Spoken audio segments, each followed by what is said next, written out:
So subacromial impingement is going to be one of the biggest things that we see within the freestyle stroke.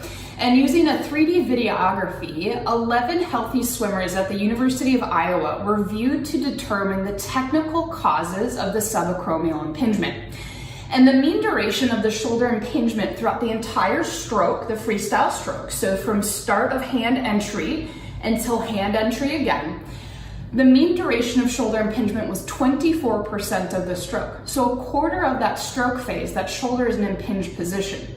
14% of that impingement occurred during the catch phase, which is when the the hand is underneath the surface of the water and pulling or catching the water.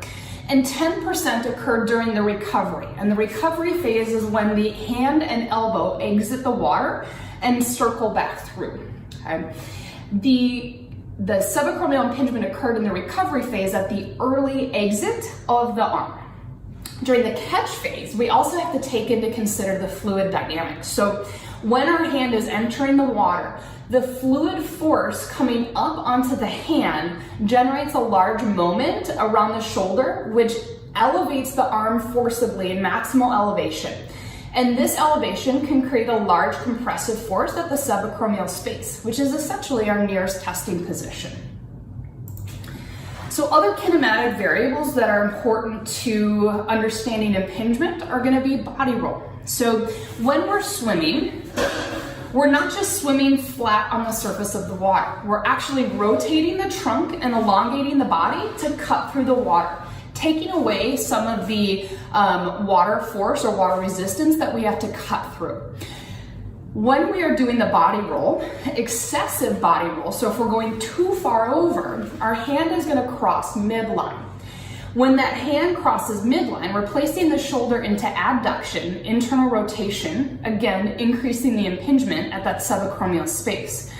It's also going to be a waste of energy and time. So if we've entered the water and we've crossed midline, we're wasting valuable time getting back to the plane of that shoulder to begin the catch or the pull portion of the stroke.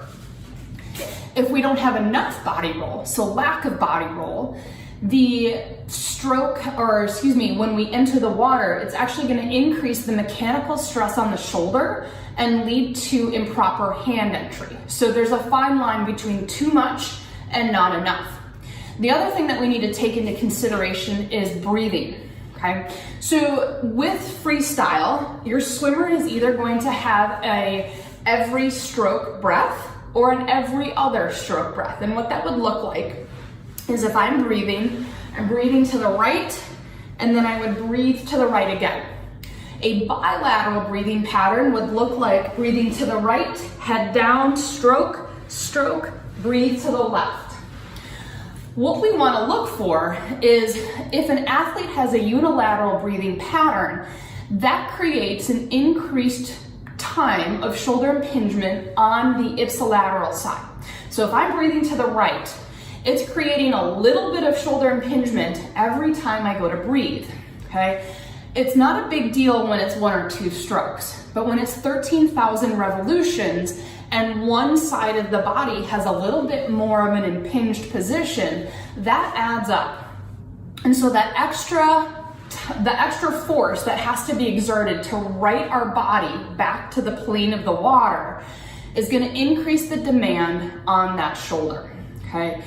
That is going to cause the micro traumas, and that can affect anterior stability and lead to impingement at the side that your swimmer is breathing to, if it's a unilateral breathing pattern. What we want to do then is have our swimmers adopt a bilateral breathing pattern, again, meaning every 3 or every 5 strokes, depending upon the distance that they compete.